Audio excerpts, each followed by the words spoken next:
삼는 교회. 오늘 말씀의 제목은 요한복음의 지상명령 네 번째입니다. 자, 요한복음 우리 20장으로 가보겠습니다.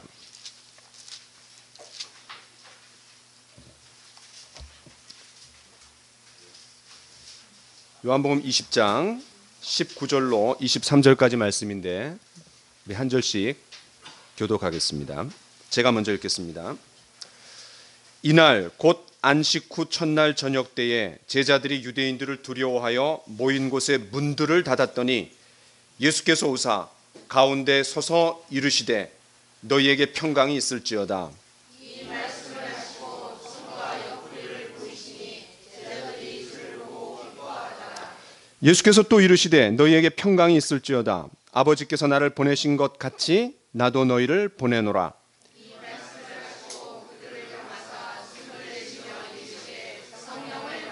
네, 함께 같이 읽겠습니다. 시작. 너희가 누구의 죄든지 사하면 사하여질 것이요 누구의 죄든지 그대로 두면 그대로 있으리라. 아멘. 오늘은 요한복음 네 번째 시간입니다. 우리가 첫 번째 시간에는 예수님께서 연약한 자들을 찾아가셔서 위로하시고 격려해 주신 것을 보았습니다. 특별히 평강의 선포를 통해 그들 안에 있었던 두려움, 또 의심, 불신, 죄의식이 사라지고 주님과 관계 회복이 되는 것을 보았습니다. 그래서 첫 번째 평강의 선포는 관계 회복이 키워드입니다. 두 번째 시간에는 제자들이 어떻게 닫힌 문에서 열린 문으로 나아갈 수 있었는지에 대해서 말씀을 나누었습니다. 특별히 19절에 문들을 닫았더니 라고 했는데 결국 그들은 세상을 향해 주님께서 부활을 통해 열어놓으신 열린 문으로 나아갔습니다. 그런 의미에서 이 두 번째 평강의 선포는 사명이 키워드입니다. 세 번째 시간에는 첫 번째 시간과 두 번째 시간의 공통분모가 평강입니다. 예수님께서 두 번씩이나 연거푸 평강을 말씀하셨다라면 굉장히 중요한 건데 그 평강 자체에 집중하면서 우리가 평강의 성경적인 의미에 대해서 좀 깊이 파헤쳐 보았습니다. 자, 이제 오늘 네 번째 시간입니다. 사실 지금까지 우리가 세 번에 걸쳐서 나눈 말씀은 오늘의 말씀의 배경에 해당됩니다. 그러니까 진짜 중요한 건 오늘 말씀이에요. 부활하신 예수님께서 궁극적으로 제자들을 찾아오신 목적이 뭡니까? 단순히 그냥 관계 회복을 위한 것입니까? 그렇지 않습니다. 파송을 위한 겁니다. 우리가 이제 수아자매를 지난주에 파송했기 때문에 더 잘 이해할 수 있는 그런 환경이 되는 것 같습니다. 주님께서 굳게 닫힌 문을 열어 제치시고 그 빗장을 제거하신 후에 제자들로 하여금 더 크고 넓은 열린 문으로 나아가라고 했습니다. 그 문은 사명의 문이고 그 문은 희망의 문이고 그 문은 생명의 문이고 그 문은 행복의 문입니다. 결국 제자들은 그들이 누리고 경험한 평강, 그 평강을 가지고 세상에 나아가는 거예요. 자, 이 말씀을 한번 같이 보겠습니다. 자, 시작. 평안의 복음이 준비한 것으로 신을 신고. 에베소서 6장에 영적인 군사가 나옵니다. 완전 무장한 로마 군인의 빗대 갖고 표현을 하는데 거기에 결국은 가야 되는 거 아니에요. 그런데 신발을 신고 가는 거를 뭐라고 표현했냐면 평안의 복음. 복음은 복음인데 무슨 복음이에요? 평안의 복음이라는 거예요. 그러니까 평강을 누리지 못한 사람은 절대로 복음을 전할 자격이 없는 거예요. 왜냐하면 주님이 주시는 평강을 안고 그 누리고 경험한 사람이 세상을 향해서 전할 수 있는 메시지가 있다는 거예요. 그런 의미에서 오늘 말씀의 핵심은 21절입니다. 우리 21절을 다 같이 다시 한번 읽겠습니다. 시작.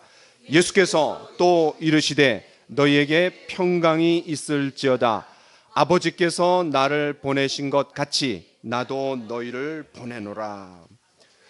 저는 오늘 이 말씀에 집중하면서 세 가지를 살펴보려고 합니다. 첫 번째는 모델이 있는 파송이다. 두 번째는 기도로 지원된 파송이다. 세 번째는 아직도 미완성인 파송이다. 이 세 가지를 좀 보려고 합니다. 자, 첫 번째입니다. 모델이 있는 파송입니다. 여러분, 예수님께서 제자들을 파송하셨습니다. 뭐라고 파송하셨죠? 내가 너희를 보내노라. 파송입니다. 그런데 질문입니다. 어디로 파송하셨습니까? 그거 안 나와 있어요, 여기에. 도대체 어디로 파송한 거예요? 자, 십자가 지시기 전날 밤 예수님이 기도하신 내용에 보면 그 파송지가 정확하게 나와 있습니다. 자, 요한복음 17장으로 가보겠습니다. 요한복음 17장, 오늘 요한복음 17장을 좀 잘 보려고요. 자, 18절 같이 한번 읽어볼까요? 시작. 아버지께서 나를 세상에 보내신 것 같이 나도 그들을 어디에 보냈어요? 세상에 보냈다 그랬어요. 이 말씀에 의하면 예수님께서 세상으로 제자들을 파송했습니다. 그런데 문제가 뭐예요? 문제가 뭡니까? 제자들이 한 번도 이스라엘 땅 바깥을 나가본 적이 없다는 거예요. 제자들 중에 그 어느 누구도 로마로 여행을 하거나 외국에 가서 유학을 한 사람이 없습니다. 외국에 가서 무역을 한 사람도 없어요. 기껏해야 갈릴리 바다에서 고기나 잡아갖고 하루를 연명했던 사람들입니다. 무슨 외국 꿈도 못 꾸는 거예요. 그 어느 누구도 타문화권을 경험해 본 사람이 없습니다. 당연히 외국어를 구사할 수 있는 사람도 없습니다. 하다못해 요즘에 청년들, 교회 청년들 사이에 그 흔한 외국 단기 선교조차도 가본 적이 없습니다. 우리 제자들이 조수아 자매만 같았어도 훨씬 수월했을 거예요. 그렇죠? 그래도 2년 동안 캄보디아에 있었으니까 언어와 문화에 우리보다는 익숙하잖아요. 우리가 가서 한 달간 사역하는 것보다 조수아 자매가 한 달간 가서 사역하는 게 훨씬 많은 일을 할 수 있습니다.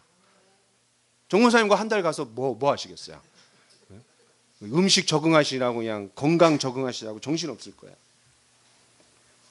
저와 여러분들이 가면은 한 달 동안 그냥 현지 적응하는데 뭐 온통 시간 다 쓸 겁니다. 그런 의미에서 제자들의 입장을 한번 생각해 보세요. 갈릴리 그 출신들이 이스라엘의 어떤 도서지역, 변방지역, 아주 생시골 지역으로 파송받았다고 해도 부담스러운 거예요. 그런데 세상입니다. 그것도 구체적으로 나와 있지도 않아요. 그냥 세상이에요. 그 세상을 향해 파송받는다라는 것이 얼마나 두렵고 황당하겠습니까? 자, 우리 영상을 하나 좀 보겠습니다.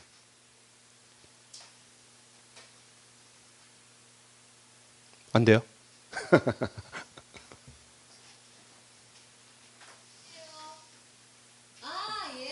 아까 전화하셨습니다. 그때 서울역이라고 했으니까 얼추 다 알깁니다. 아가 말하는 게 물소리가 잘 찾아올 깁니다. 걱정하지 마있어. 아이고 막 보일라 않기도 안 춥다 이거네.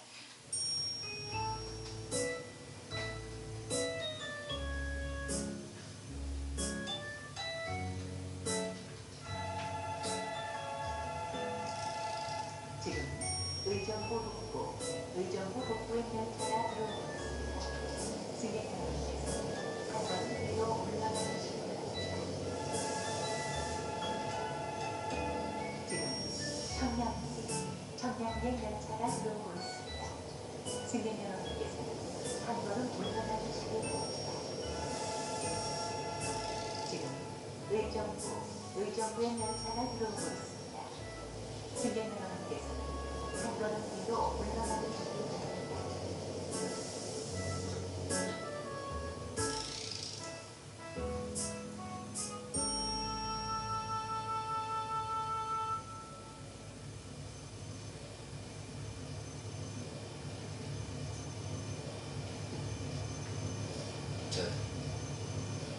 저기 신촌행 열차는 언제 와요? 제가 신촌을 가려고 하는데요. 지금까지 의정부 북부행 열차 3번, 청량리행 열차 2번, 의정부행 열차 또 3번, 청량리행 열차 1번, 신촌행 열차는 도대체 언제 와요? 신촌행 열차는 따로 없고요. 신촌 가실 거면 여기서 아무거나 타셔서 시청역에서 환승하시면 거기서 2호선으로 갈아타세요.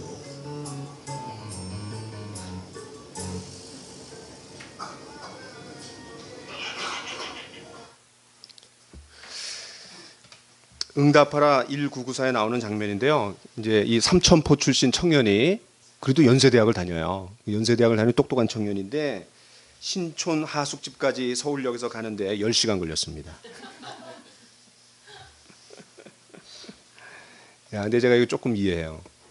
제가 처음에 미국에 유학 갔는데 한 2주간 동안은 완전 바보가 됐어요. 아무 데도 갈 수가 없어요. 말도 잘 안 통하지, 차도 없지. 심지어는 버거킹에 갔는데, 맥도날드 갔는데 이거 시킬 수가 없어요. 밥을 먹어야 되는데. 야, 저 그래도 영어를 전공했는데 시킬 수가 없어요. 나중에 봤더니 넘버 10 뭐 이러면 주더라고 그냥. 근데 그거를 뭘 이렇게 막 시키려고 막 애를 써. 근데 저만 못한 게 아니라 다 와갖고 처음에 잘 못했대요. 제자들이 파송을 받았을 때 마음이 어땠을지 조금이나마 우리가 한번 이해해 보려고 영상을 한번 봤습니다. 그렇습니다. 제자들이 두려움의 문을 하나 열어젖혔다 싶었는데 또다시 더 크고 무시무시한 문이 떡하니 그들을 가로막고 있었던 거예요. 여러분 한번 제자들의 입장에서 한번 생각해 보세요. 그것도 2000년 전입니다. 마태복음의 지상명령에 의하면 예수님께서 제자들을 향해 세상으로 가서 모든 족속으로 제자를 삼으라 이렇게 얘기했을 때 그 맥락에 이런 말씀이 나옵니다. 같이 한번 읽어봅시다. 시작.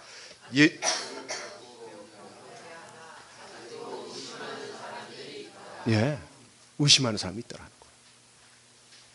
부활에 대한 의심과 불신을 제거했나 싶었는데 또 다른 의심의 먹구름이 한 그들을 압도한 거야.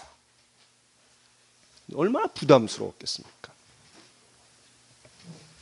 그러니 예수님께서 아무리 관계 회복을 위해서 너희에게 평강이 있을지어다 이렇게 말씀하셨지만 그들을 파송하면서 그들에게 엄청난 사명을 주시면서 또다시 너에게 평강이 있을지어다 이렇게 말하시지 않을 수 없었다는 거예요. 2번이나 평강이 필요했던 거예요. 결국 제자들이 나중에 어떻게 됐습니까? 그들은 자신들이 누리고 있던 그 평강, 그들이 경험했던 평강을 가지고 세상으로 실제로 나아갔습니다. 2주 전에 본 것처럼 도마는 어디로 갔습니까? 인도로 갔어요. 인도로. 안드레는 어디로 갔습니까? 그리스로 갔습니다. 또 열심당원이었던 시몬은 어디로 갔습니까? 이집트와 영국까지 갔습니다. 다데오는 남부 러시아로 갔고 빌립은 소아시아와 히에라폴리스로 또 세리마테는 아라비아와 에티오피아까지 갔습니다. 바돌로메는 아르메니아와 아제르바이잔까지 갔습니다. 이것이 어떻게 가능했습니까? 물론 오순절날 성령이 오셔갖고 그들이 능력을 받았기 때문입니다.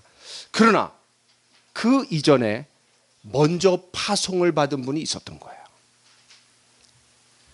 21절을 다시 한번 봅시다. 나도 너희를 보내노라. 그 앞에 뭐가 전제되어 있습니까? 아버지께서 나를 보내신 것과 같이. 제자들이 파송받기 전에 누가 먼저 파송을 받았습니까? 그렇습니다. 예수님이 먼저 파송을 받았던 거예요. 어디로 파송을 받으셨습니까? 똑같이 세상을 향해. 그러니까 예수님은 최초의 선교사이셨습니다. 어떤 면에서 예수님은 장기 선교사가 아니라 단기 선교사입니다. 왜냐하면 이 땅에서 그냥 계속 계신 게 아니었기 때문에. 예수님께서 제자들 앞서서 먼저 세상으로 파송을 받으신 거예요. 예수님의 가르침은 언제나 본으로 가르침을 삼으셨습니다. 며칠 전 마지막 만찬에서 섬김의 본을 보여주셨어요. 그때 이렇게 말씀하십니다. 자, 같이 한번 읽어봅시다. 시작. 내가 주와 또는 선생이 되어 너희 발을 씻었으니 너희도 서로 발을 씻어주는 것이 오늘이라. 그렇습니다. 발 씻겨 이렇게 하지 않고 당신이 발을 씻겨주셨어요.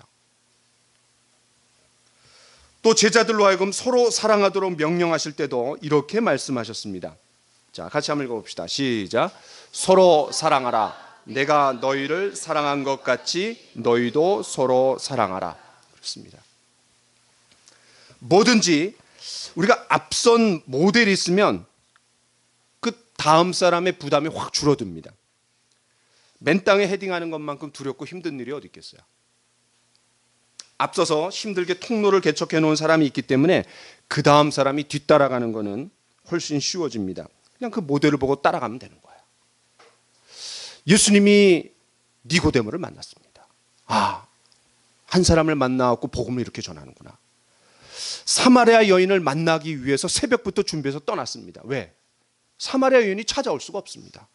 아, 찾아올 수 없는 사람한테는 내가 찾아가는구나. 38년 된 병자를 명절날 많은 사람들이 예배드리러 가는데 슬그머니 빠져나와갖고 가장 소망이 없는 그 베데스다 연못가에 가갖고, 베데스다 연못가라는 게 무슨 말이냐면 자비의 집입니다. 근데 가장 자비가 없는 곳이 거기에요. 왜냐하면 한 사람만 나올 수 있기 때문에 다 그냥 경쟁의식과 그냥. 그런데 예수님이 38년 된 병자를 찾아갔습니다. 아, 이건 이렇게 하는 거구나. 이번에 호주 오픈에 그랜드 슬램에 든 그 테니스 스타 정현이 있습니다. 여러분 다 잘 아실 거예요. 그 정현이 뭐라고 했는지 아세요? 인터뷰를 했습니다. 이번에 4강에 들었기 때문에 상금을 최소 7억을 받을 텐데 그 상금을 어디다 쓸 겁니까? 야, 저는 뭐 고상한 대답이 좀 나올 줄 알았어요. 뭐라고 그러는지 아세요? 예? 예, 고급 차, 비싼 차, 좋은 차를 살 겁니다. 저 그거 보고 굉장히 실망했어요. 야, 이게 뭐 생각보다 굉장히 속물이구나. 그런데 그 다음에 그가 말한 의미가 이제 제가 이해하고 잘 들었어요. 그 정연이 비싸고 좋은 차를 타는 것을 보고 아이들이 테니스를 해서 유명한 사람이 될 수 있구나. 그러면 비싸고 좋은 차를 탈 수 있구나. 라고 하면서 테니스 붐을 일으키려고 했다라는 거예요. 진짜 샀는지 모르겠어요. 여러분, 김연아 때문에 얼마나 많은 사람들이 세계의 피겨의 그 문을 두드렸습니까? 박찬호 때문에 얼마나 많은 한국에 있는 야구 선수들이 메이저리그에 진출했어요. 그렇죠? 박지성 때문에 프리미어 리그로 많은 사람들이 갔습니다. 그렇습니다. 모델이 참 중요한 거예요. 교회도 그런 것 같아요. 교회도 신앙의 모델이 되는 몇 사람만 있으면 나머지 그냥 따라가는 겁니다. 근데 그 모델이 세워지는 게 시간이 걸려요. 특히 개척교회는. 개척교회 그런 사람이 누가 있어요? 다 고만고만한 사람들인데.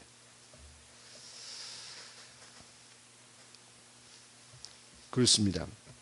제자들에게 실현 불가능해 보이는 사명이 주어졌지만 앞서서 그 일을 수행하신 분이 모델로 계셨던 거예요. 그분은 하늘의 모든 영광을 버리고 이 땅에 인간의 몸을 입고 종의 형체를 가져 자기를 다 비워서 십자가에 죽으신 그 본이 있었습니다. 롤랜드 빙햄이라는 사람이 있습니다. 이 사진에 보면은 요 세 사람 중에 요 사람입니다. 롤랜드 빙햄.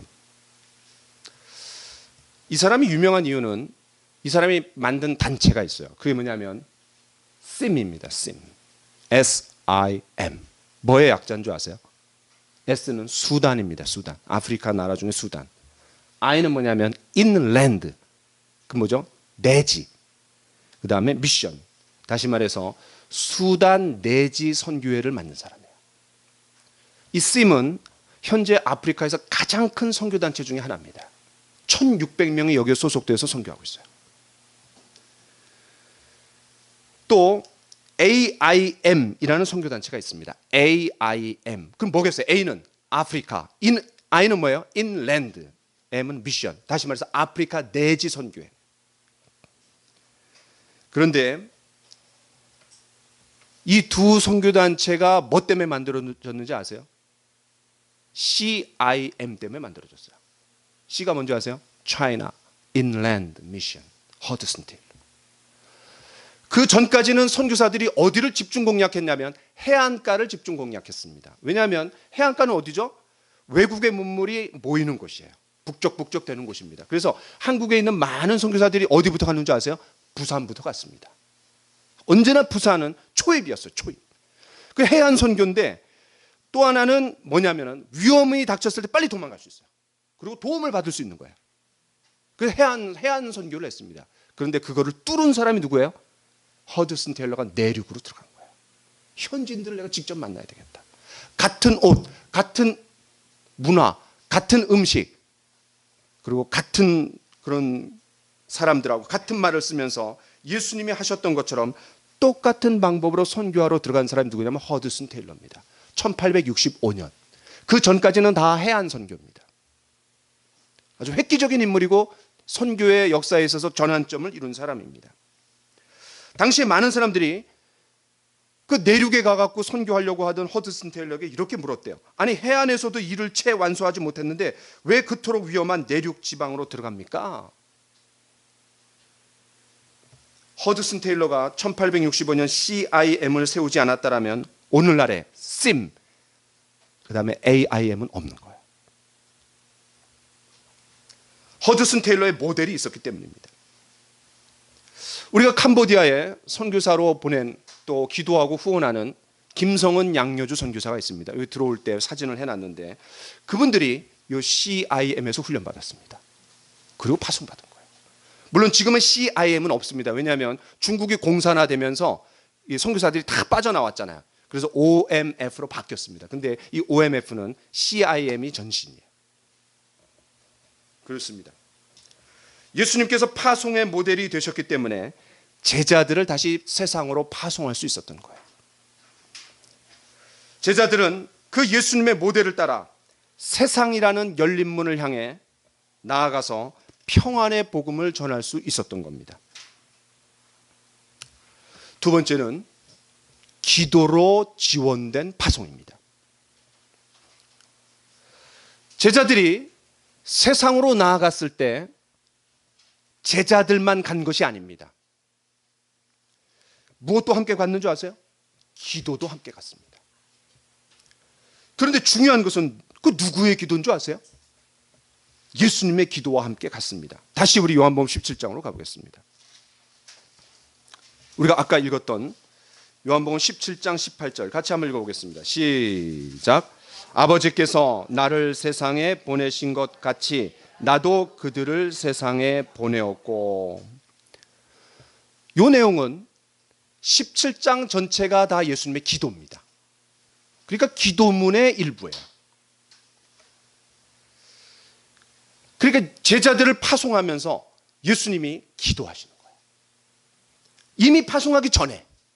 여러분 그거 아세요? 누가복음에 보면 예수님이 제자들을 선택하실 때도 밤새워 기도했다 그랬어요. 또 예수님이 시몬 베드로로부터 신앙 고백을 받을 때도 기도했다 그랬어요. 중요한 국면마다 예수님이 밤을 지새며 기도하셨습니다. 그런데 더군다나 사역을 마무리하고 이제 그 바통을 제자들에게 쥐어주는 그 순간 예수님이 생명을 걸고 기도하는 거예요. 그게 17장입니다. 여러분 어느 누군가가 나를 위해서 끊임없이 기도의 끈을 붙잡고 있다. 그것만큼 우리에게 격려와 위로가 되는 게 어디 있습니까? 유명한 찬양이 있지 않아요? 누군가 널 위하여 같이 합시다. 누군가 기도하네. 내가 홀로 외로워서 마음이 무너질 때 누군가 널 위해 기도하네. 내가 좋을 때도 기도합니다. 그런데 내가 홀로 외로워서 마음이 무너질 때 그때도 나를 붙들고 씨름해주는, 기도의 씨름을 해주는 사람이 있는 사람은 진짜 행복한 사람입니다.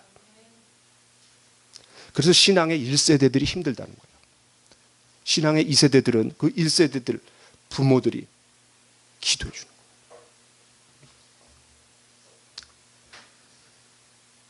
더구나 제자들을 파송하시기 전에 다른 사람도 아닌 예수님께서 친히 생명을 걸고 기도해 주셨다라면 장차 그 기도가 반드시 응답되지 않겠어요? 예수님은 이 땅에서의 사역을 마무리하시며 겟세마네 동산으로 올라가셨습니다. 그날은 십자가 지시기 전날 밤이었습니다. 거기서 예수님이 땀방울이 핏방울이 되도록 기도하셨다 그랬습니다. 얼마나 간절히 기도하셨는지를 알 수 있는 대목입니다. 그럼 그 기도의 내용이 뭐예요? 물론 그 기도의 내용 중에 한 가지를 우리는 잘 알고 있습니다. 뭐죠? 아버지여, 만일 아버지의 뜻이거든 이 잔을 내게서 옮기시옵소서. 그러나 내 원대로 마시옵고 아버지의 원대로 되기를 원하나이다. 이건 우리가 다 압니다. 근데 그것만 기도하려고 가신 건 아니잖아요. 물론 성경에 그거를 3번이나 기도하셨다 그랬어요. 같은 기도 제목으로. 그런데 예수님이 생명을 걸고 기도하는 거는 그것만 기도한 게 아닙니다. 그러면 그 예수님의 기도의 내용이 뭘까? 그거를 또 성경이 기록해 놨어요. 그게 요한복음 17장입니다. 여러분 요한복음 17장을 잘 보세요. 이 17장은 26절로 되어 있습니다. 자, 펜을 들고 제가 하라는 대로 좀 한번 따라해 보세요. 5절이 지난 다음에 빗금을 하나 쳐둔 5절이 지난 다음에. 그건 뭐냐면 예수님 자신을 위한 기도입니다. 그러니까 세 부분으로 나눠지는데 첫 번째는 뭐냐면 예수님 자신을 위해서 기도하셨어요. 그 다음에 6절부터 19절까지, 그러니까 19절 다음에 빗금을 하나 치시고, 그건 뭐냐면 제자들을 위한 기도입니다. 제자들을 위한 기도. 그 다음에 20절부터 26절까지는 그 제자들을 통해서 믿게 될 세상 사람들을 위한 기도예요. 거기에는 저와 여러분도 포함되어 있는 겁니다. 자, 질문입니다. 가장 많은 부분을 차지하고 있는 게 어디입니까? 제자들을 위한 기도입니다. 왜 그렇습니까? 왜 제자들을 위한 기도가 가장 길어요? 예수님의 사역의 성패는 누구에게 달려있는 거예요? 제자들에게 달려있는 겁니다. 세계 복음화의 성패가 누구에게 달려져 있는 겁니까? 제자들에게 달려있는 겁니다. 첫 번째 파송을 받은 제자들이 잘하느냐 못하느냐에 따라 저와 여러분에게 복음이 전해지냐 전해지지 않냐 결정되는 거예요. 그렇다면 예수님께서 이 제자들을 위해서 어떤 내용으로 기도하셨을까요? 그걸 우리가 좀 살펴볼 필요가 있지 않을까요? 자, 첫 번째 11절입니다. 우리 같이 한번 11절 읽어보겠습니다. 시작. 나는 세상에 더 있지 아니하오나 그들은 세상에 있사옵고 나는 아버지께로 가옵나니 거룩하신 아버지여 내게 주신 아버지의 이름으로 그들을 보존하사 우리와 같이 그들도 하나가 되게 하옵소서. 거기다 1번 동그라미 1번 한번 해보세요. 첫 번째는 하나됨의 기도입니다. 그런데 놀라운 거는 그 하나됨의 수준이 어느 정도예요? 뭐라고 성경에 표현했어요? 우리와 같이. 우리와 같이. 무슨 말입니까? 삼위 하나님이 하나이시듯이 그 정도의 수준으로 유니티를 이루는 거예요. 원네스를, 하나를 이루는 거예요. 하나. 바로 이것이 예수님께서 제자들을 향한 간절한 기도 제목이에요. 세상으로 나가기 전에 먼저 하나가 되라는 거예요. 어느 수준으로? 우리가 하나인 것처럼. 이것이 어떻게 가능합니까? 주님에 대한 사랑 안에서 하나 될 때, 또 세계 복음화라는 그 비전 안에서 하나 될 때, 그리고 성령이 하나 되게 하신 것을 힘써 지킬 때 그 하나됨을 유지할 수 있는 겁니다. 이런 거 보면 개인주의, 이기주의 이런 건 가장 나쁜 거예요. 교회를 깨는 거고 주님의 파송을 깨는 거고 사명을 깨는 겁니다. 예수님께서 제자들을 위해서 기도할 때 우리가 하나인 것처럼 너희도 하나가 되라. 하나됨의 기도를 간절히 하시는 거예요. 생명을 걸고 땀방울이 핏방울이 되도록. 두 번째 13절입니다. 같이 한번 읽겠습니다. 시작. 지금 내가 아버지께로 가오니 내가 세상에서 이 말을 하옵는 것은 그들로 내 기쁨을 그들 안에 충만히 가지게 하려 함이니이다. 두 번째는 뭡니까? 주님의 기쁨으로 충만케 되도록. 그런데 그 기쁨의 수준이 어느 정도라고 했습니까? 내 기쁨이라고 했어요. 내 기쁨. 그냥 세상적인 기쁨, 일시적인 기쁨, 유익이 왔을 때의 기쁨이 아니라 주님의 기쁨이에요. 그 예수님 안에 있는 기쁨, 예수님이 누리고 계셨던 기쁨, 이 기쁨은 상황과 환경을 초월해서 누리는 기쁨입니다. 그러지 않고 바울 사도가 빌립보 감옥에 갇혀갖고 기뻐하라, 기뻐하고 기뻐하니 기뻐하라. 어떻게 이렇게 얘기할 수 있어요? 빌립보서에 가장 많이 나오는 단어가 뭡니까? joy입니다. joy. 기쁨. rejoice. 기뻐하라. 그런데 그렇게 얘기하고 있었던 바울이 감옥에 갇혀 있었던 거예요. 감옥. 그렇기 때문에 우리 그리스도인은 늘 joyful해야 됩니다. 기뻐해야 됩니다. 그 사람의 성숙도를 가늠해 보는 여러 가지 척도가 있는데 그 중에 하나는 joyful입니다. 그 사람 마음에 평강이 있고 기쁨이 있는가? 어떠한 상황과 환경에서도 그 기쁨과 평안을 누리고 있는지를 보면 야, 저 사람 성숙한 사람이다.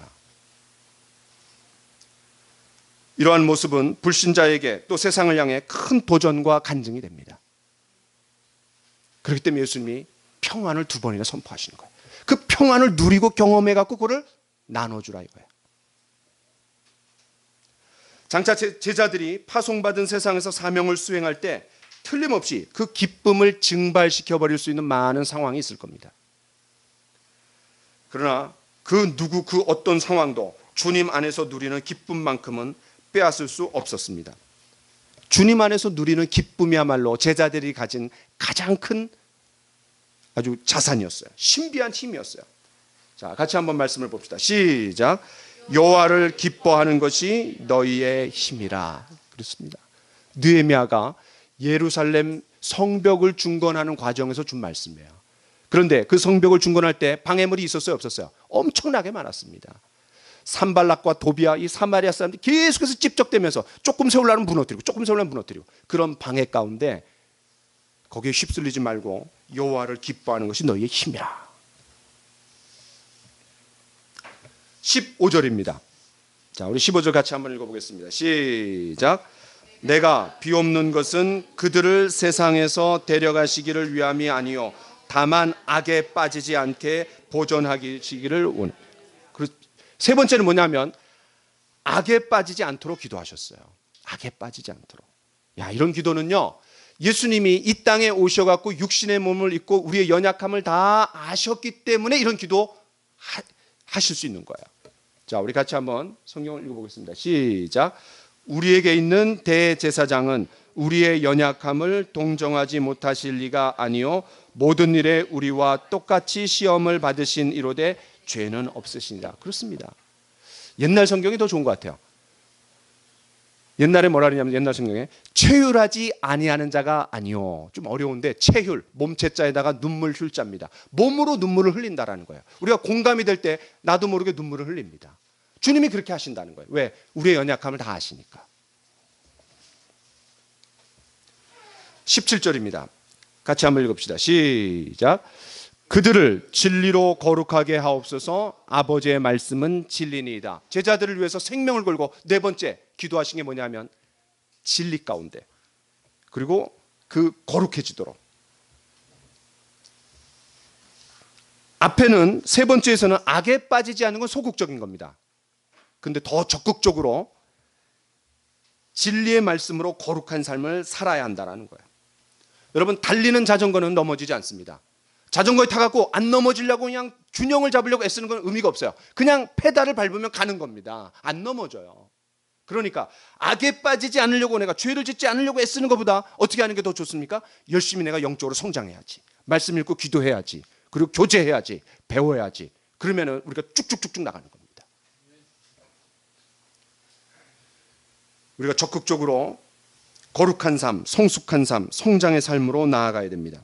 그런데 그 거룩한 삶의 자원이 뭐라 그랬어요? 하나님의 말씀이라고 했습니다.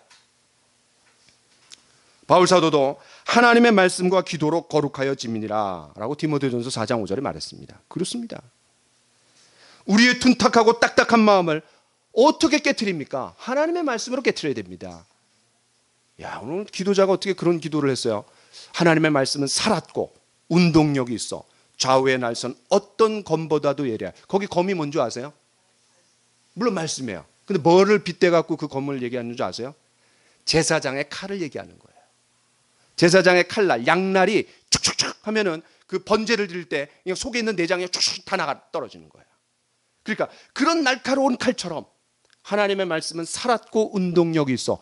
좌우의 날선 어떤 검 그보다 더 예리하다는 거예요. 혼과 영과 및 관절과 골수를 찔러 쪼개기까지 하나니. 그 다음 말씀이 뭔지 아세요? 우리를 다 벌거벗은 듯이 하나님 앞에 드러낸다 그랬어요. 이게 중요한 말씀이에요. 4장 13절. 그 4장 12절 인용했는데 더 중요한 거는 4장 13절. 왜? 우리가 하나님 말씀 앞에 나갈 때 우리의 생각과 마음과 우리의 모습이 다 드러나는 거예요. 그래서 하나님 말씀 앞에 매일매일 나가지 않는 사람은 그 사람 그리스도인이라고 할 수가 없어요. 자기를 비춰보지 않는데, 말씀에 비춰보지 않는데 어떻게 자기를 알며 어떻게 신앙이 성숙하겠어요? 그 예수님이 저희를 진리로 거룩하게 하옵소서. 아버지의 말씀은 진리니이다. 우리는 확실히 제자들이 성경의 사람이 된 걸 알 수 있습니다. 왜? 사도행전에 보면 그냥 줄줄줄줄 나와요. 그냥 한 절 정도 외운 게 아니라 한 장 정도를 막 외워요. 막 한 단락을 외워요.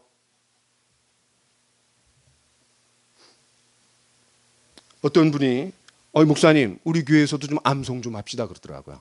야, 그랬더니 안 된다. 왜냐하면 교회는 남녀노소 모든 분들이 있기 때문에 방해하는 세력들이 있다. 그래갖고 안 된다 그래서 그래도 하자는 거야. 원하는 사람은 좀 같이 했으면 좋겠어요. 나중에 제가 언제 암송 열심히 해볼 사람 모이십시오. 그러면 뭐 자원하는 사람 모이십시오. 제가 암송 또 전문가입니다. 제가 700구절을 암송했어요. 대학 시절에.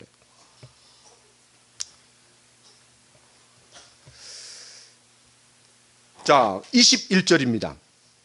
다섯 번째, 예수님이 생명을 걸고 파송하시기 전에 제자들을 위해서 기도하신 거 21절. 같이 한번 읽겠습니다. 시작. 아버지여, 아버지께서 내 안에 내가 아버지 안에 있는 것 같이 그들도 다 하나가 되어 우리 안에 있게 하사 세상으로 아버지께서 나를 보내신 것을 믿게 하옵소서. 우리가 20절부터 26절까지는 제자들을 통해서 믿게 될 사람들을 위한 기도라 그랬어요. 그런데 어떻게 믿게 되는 거예요? 제자들을 통해서 믿게 되는 거예요. 그래서 이 다섯 번째는 주님의 증인이 되도록, 주님을 전하는 그런 증인이 되도록 기도하시는 거예요. 여기에 영적인 3세대가 나옵니다. 예수님, 그리고 하나 된 제자들, 그리고 믿게 된 사람들. 영적인 3세대가 등장해요. 이 세계 복음화는 하나님의 일이고 또 관심이기 때문에 반드시 성취됩니다. 그 증거가 뭡니까? 저와 여러분들입니다. 저와 여러분들까지 그렇게 파송돼 갖고 전해져 갖고 믿게 돼 갖고 여기까지 있는 거예요.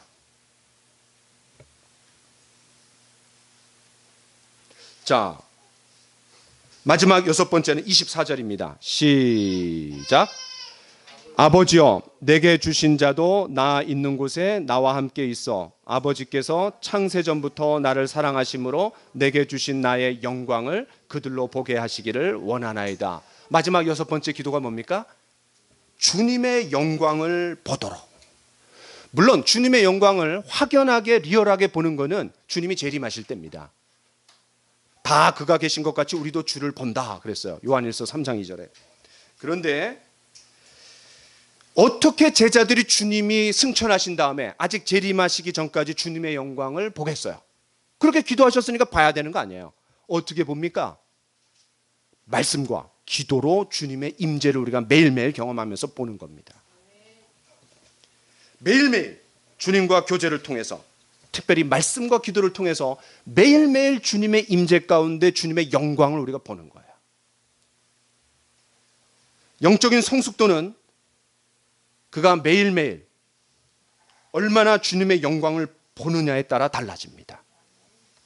그 사람 직분이 뭐냐, 학위가 뭐냐, 신앙 연수가 얼마나 오래되었느냐, 성경을 얼마나 많이 알고 있느냐, 이런 거 상관없이 매일매일 꾸준하게 주님과 교제할 수 있어야 됩니다. 이게 능력입니다.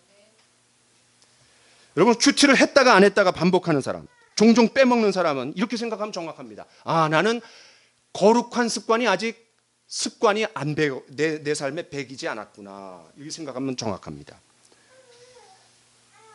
어떤 사람이 이렇게 얘기했어요. 그날 큐티를 하지 않는 사람은 그날의 신앙을 포기한 거와 똑같다. 그렇게 얘기했어요. 여러분, 큐티를 가볍게 여기지 마세요. 절대로. 매일매일 어떤 상황 가운데서도 주님과 깊이 교제해야 됩니다. 교제해야 됩니다. 예수님이 6번째로 제자들을 향해서 주님의 영광을 보도록, 주님의 영광을 보도록. 자, 우리 정리 한번 해보겠습니다. 아버지께서 나를 보내신 것 같이 나도 너희를 보내노라 해서 이 파송은 기도로 지원된 파송이라고 했습니다. 그러면 어떤 기도의 지원이었습니까? 첫 번째 어떤 기도예요? 하나됨. 하나됨. 두 번째 뭐죠? 주님의 기쁨, 내 기쁨으로 충만케 되도록. 세 번째는 뭐죠? 악에 빠지지 않도록. 이건 소극적인 겁니다. 적극적으로는 뭐죠? 진리로 거룩해지도록. 다섯 번째는 그 결과 예수님을 전하는 삶. 여섯 번째 마지막은 주님의 영광을 보도록. 이렇게 충분히 기도하신 후에 그들을 파송하신 거예요. 이 기도의 지원이 있었기 때문에 제자들은 온 세상 열방으로 나아가 복음을 전할 수 있었습니다. 마지막 여섯 번째입니다. 아직도 미완성인 파송입니다. 아직도 미완성인 파송. 여러분 21절을 우리가 21절 한번 보겠습니다. 요한복음 20장 21절 다시 돌아오겠습니다. 아버지께서 나를 보내신 것 같이 나도 너희를 보내노라 그랬습니다. 여러분 이 말씀에 파송이 몇 번 나와요? 파송이 몇 번 나옵니까? 두 번 나오죠. 첫 번째 파송은 뭐죠? 하나님 아버지께서 예수님을 파송한 거고, 두 번째 뭐죠? 예수님이 제자들을 파송한 겁니다. 결국 이 말은 무슨 말이냐면 첫 번째 파송으로 완성되지 않았다는 거예요. 그 과업이. 그렇기 때문에 두 번째 파송이 있는 겁니다. 다시 말해서 이 과업은, 세계 복음화라는 이 과업은 아직도 미완성인 상태로 남아있는 거예요. 그 과업을 이룰 바통이 누구에게 남겨져 있습니까? 저와 여러분들에게 바통이 주어져 있는 거예요. 우리 행복한 교회에 남겨져 있는 겁니다. 여러분 이 사진을 보세요. 아직도 이거 2012년 그 통계입니다. 아직도 미전도 종족 여기에 그냥 쫙 깔려 있는 거예요. 여기에. 근데 이상하죠? 요 위에는 없고 밑에도 없고 여기에 깔려 있습니다. 요게 북위 10도에서 40도 사이예요. 그래서 이거를 1040 Windows라 그래요. 1040 Windows. 10 그다음 40 요게 다 몰려 있다는 거예요. 근데 특별히 어디에 몰려 있어요? 아시아에 몰려 있습니다. 왜? 아시아에 그냥 이 종교가 세잖아요. 세계에 그냥 종교들이 많이 일어난 데가 아시아 아니에요. 아직도 복음을 듣지 못한 미전도 종족이 16,600개의 부족 중에 7,000부족이랍니다. 7,000부족. 인구로 따지면 약 30억입니다. 30억. 아직도 30억의 사람들이 복음 못 들었어요. 그런데 해외에 있는 사람들만 미전도 종족이 아닙니다. 바로 내 가족, 내 이웃, 내 직장 동료, 내 친구들이 미전도 종족일 수 있습니다. 여기서도 복음을 못 전하는 사람이 무슨 타국에 가서 복음을 전하겠어요? 말도 안 되는 거예요. 그렇기 때문에 예수님이 이렇게 말씀하셨습니다. 뭐라고 말씀하셨냐면 오직 성령이 너에게 임하시면 너희가 권능을 받고 어디부터? 예루살렘과 온 유대와 사마리아와 땅끝. 이상하지 않습니까? 너희가 성령을 받고 땅끝까지 가서 복음을 전하라 이렇게 얘기할 수 있습니다. 근데 예수님 뭐부터 얘기했어요? 예루살렘과 온 유대와 사마리아. 그 무슨 말이에요? 너희가 있는 그 자리에, 네가 있는 회사에서, 너가 속해 있는 가정에서, 네 친구들 가운데. 이게 하나님께서 우리에게 주신 사명입니다. 예루살렘은 바로 그런 거를 얘기하는 거예요. 그럼 사마리아는 어디입니까? 좀 껄끄러운 사람들, 부담스러운 사람들. 땅끝은 뭡니까? 나랑 전혀 상관없는 사람들. 그래도 부담스러운 사람들은 나랑 상관이 있는 사람들 아니에요. 그러니까 나에게 예루살렘이 있는 거예요. 나에게 온 유대가 있는 거예요. 나에게 사마리아가 있는 거예요. 나에게 땅끝이 있는 겁니다. 그런데 땅끝으로 가기 전에 예루살렘부터입니다.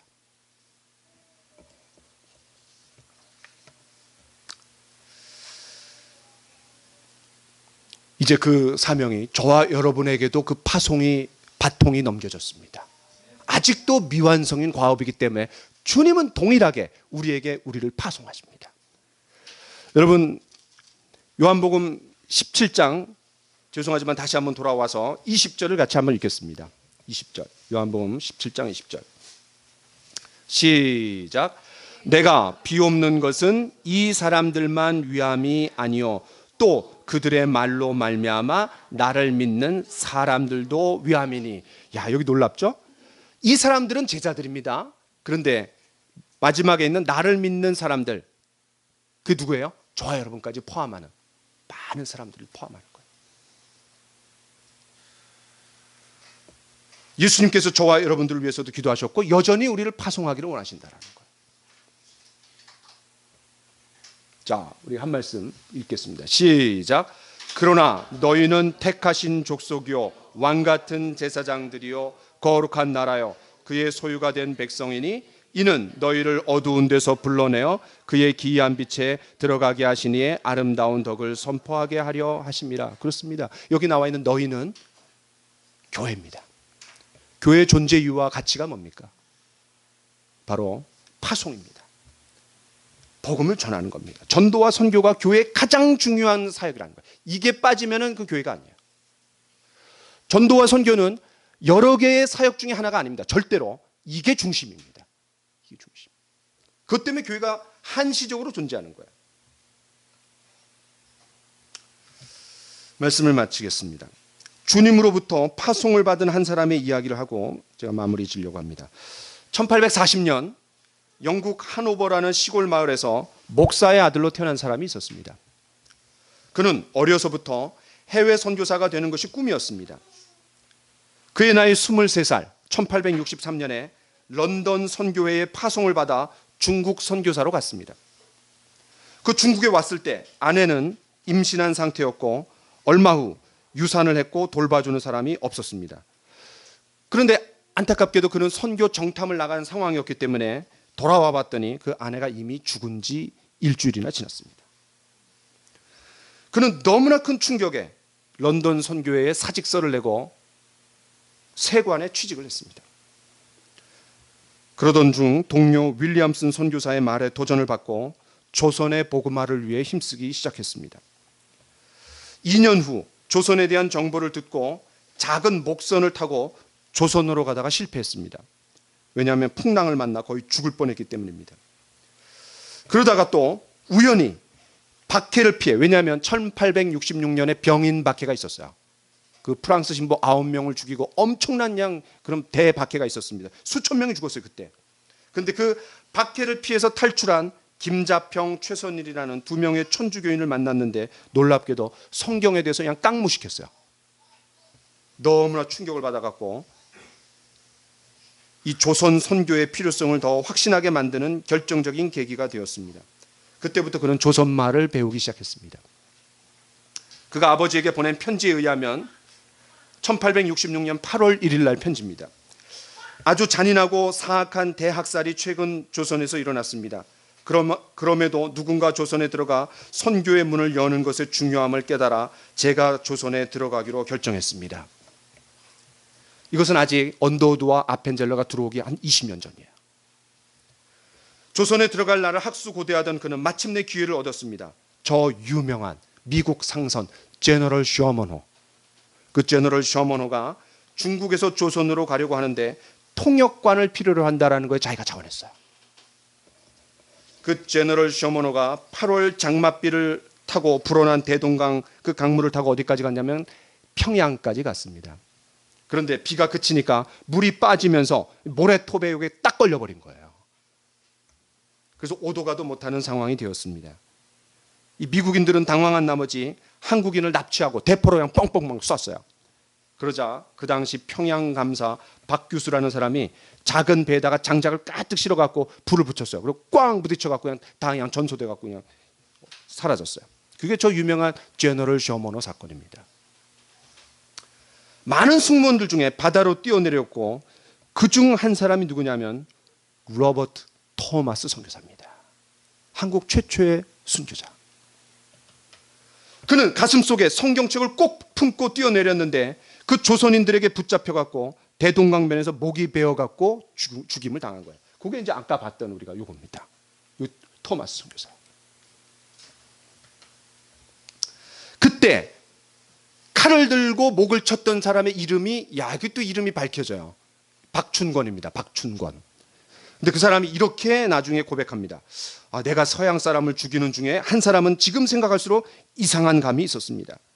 내가 그를 찌르려고 할 때 그는 두 손을 마주 잡고 무산 말을 한 후에 붉은 배를 입힌 책을 가지고 웃으면서 나에게 받으라 권했습니다. 그러므로 내가 죽이기는 하였으나 이 책을 받지 않을 수가 없어서 받아왔습니다. 박춘권은 나중에 성경을 읽고 예수님을 믿고 장로가 됐습니다. 놀랍게도 그 당시에는 이 책이 귀해요. 책이 아무나 있을 수 있는 게 아니에요. 그런데 그 책을 받아왔기 때문에 함께 사람들하고 읽었어요. 근데 그 함께 성경을 읽던 사람들 중에 평양에 신앙 가문을 일으킨 사람들이 많이 나왔습니다. 여러분 그거 아세요? 평양은 동방의 예루살렘이라 그랬어요. 그리고 거기서 부흥이 일어났잖아요. 그때 홍신길은 서가교회의 설립자가 되었고 그 12살로 참수용을 구경하던 최치량은 평양교회를, 또 박영식이라는 사람은 한문으로 된 성경이 무슨 말인지 잘 모르기 때문에 집에 발라놨대요. 그냥 창호지로 막 발라놓는 것처럼 벽지로 막 발라놨대요. 근데 나중에 그 벽지로 발라진 성경을 보다가 야, 성경을 깨닫고 예수 믿게 됐어요. 그래서 생긴 교회가 널다리 교회래요. 널다리 교회. 그로부터 41년이 지나서 1907년 평양 대부흥이 일어났습니다. 바로 토마스 선교사가 생명을 걸고 사명을 완수하여 씨를 뿌렸기 때문에 일어난 결과입니다. 터툴리안이라는 그런 그 초대교회의 지도자가 뭐라 그랬냐면 순교자의 피는 교회의 씨앗이라 그랬어요. 그대로 성취됐습니다. 한편 토마스 선교사가 중국에 있을 때부터 계속해서 영국에 있는 아버지에게 편지를 보내서 자신의 소식을 전했습니다. 그 아버지와 성도들은 중국에서 사역하던 토마스 선교사가 보낸 편지를 읽고 함께 기도와 물질로 도와주었습니다. 그들은 자신들의 자랑인 토마스 선교사가 과연 얼마나 크게 주님의 일을 감당하는지, 대단한 업적을 남기고 돌아올지 기대에 잔뜩 부풀었어요. 하지만 더 이상 편지는 오지 않았고 연락은 끊겼습니다. 그리고 제너럴 셔머너를 타고 가다가 죽었다라는 그 청천벽력과 같은 순교의 소식을 들었습니다. 목이 잘려나간 아들의 소식을 듣고 부모님과 성도들은 조선을 위해서 간절히 기도했답니다. 그 기도, 하나님, 내 아들을 목베어 죽인 민족이지만 아들의 죽음이 헛되지 않도록 조선이 주님 앞에 돌아오기를 바랍니다. 그 열매가 저와 여러분입니다. 예수님이 요한복음 12장 24절에서 한 알의 밀이 땅에 떨어져 죽으면 많은 열매를 맺고, 그대로 예수님 자신이 한 알의 밀이 됐습니다. 그리고 그 제자들이 그걸 그대로 보고 배웠기 때문에 파송받았습니다. 그것이 계속해서 이어져서 저와 여러분에게 이어진 겁니다. 그 기도와 토마스 선교사가 뿌린 한 알의 밀알 때문에 수많은 열매가 맺혔고, 시간과 장소를 초월해서 지금 우리가 살고 있는 이곳에서도 열매가 맺히고 있습니다. 이제 2월 25일이면 2018년 첫 번째 커맨시가 시작됩니다. 16번째 커맨시입니다. 저와 여러분들이 누리고 경험한 평강을 함께 나눕시다. 그리고 우리의 예루살렘, 나와 여러분들이 속해 있는 예루살렘이 있습니다. 그곳에서 사람들을 주님 앞으로 초청해 봅시다. 수아가 어젯밤 비행기로 캄보디아에 들어갔습니다. 한 달간 우리는 아주 잘 됐어요.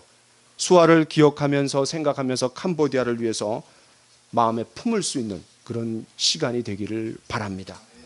우리 같이 찬양 한번 하고 말씀을 마무리하려고 합니다.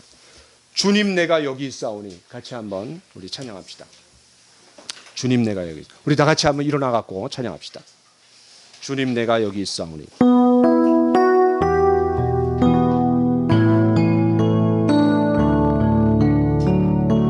주님 내가 여기 있사오니 나를 보내소서.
보내주십시오. 나를 내 친구들에게 보내주십시오. 나의 예루살렘으로 보내주십시오. 나의 온 유대 땅으로 보내주십시오. 나의 사마리아 땅으로 보내주십시오.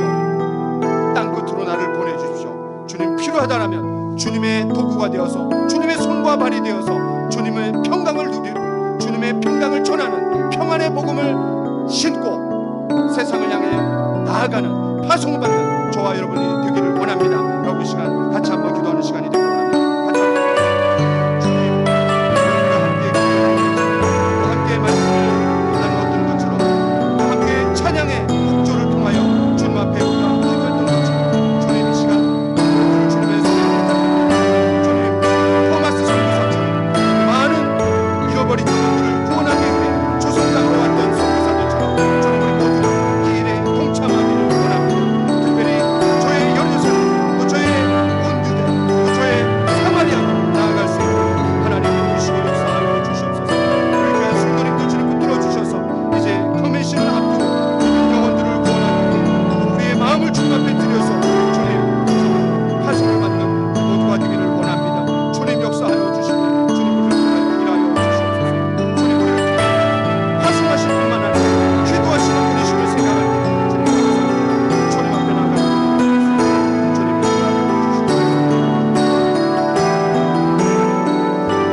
우리 시간 한 번 더 기도합시다. 이제 수아가 오늘 새벽에 캄보디아 땅에 잘 도착했습니다. 한 달 동안 우리 교회에서 파송을 해서 우리 수아를 놓고 기도하며 생각하며 또 캄보디아 땅을 품을 수 있는 기회가 왔습니다. 수아가 한 달 동안 본인이 생각했던 것 이상으로, 또 그쪽 선교지에서 기대했던 것 이상으로 하나님께서 놀랍게 사용하여 주셔서 하늘의 밀이 땅에 떨어져 많은 열매를 맺는 것처럼 한 달 동안에 주님의 영광을 드러내고 주님의 평강과 기쁨을 드러내고 캄보디아에 주님의 귀한 역사를 이루는 그 한 달이 될 수 있도록 인도해달라고 우리 이 시간 수아를 놓고 한번 기도하도록 하겠습니다. 같이 기도합시다. 하나님, 이 시간 우리가 수아를 위해서 기도합니다. 하나님 역사하여 주셔서 우리 수아에게 찾아가 주시고 그의 마음에 놀라운 평강을 허락하여 주시옵소서.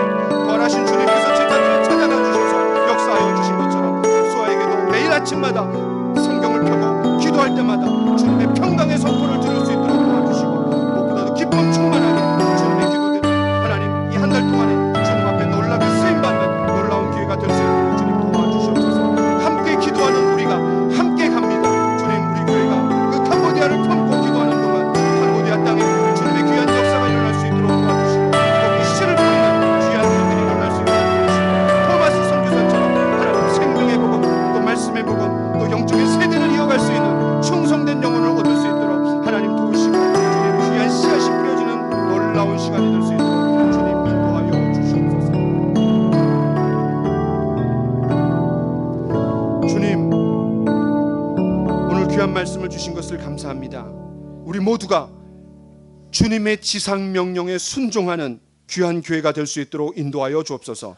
우리 각자가 주님의 지상 명령에 기쁨으로 순종할 수 있도록 인도하여 주옵소서.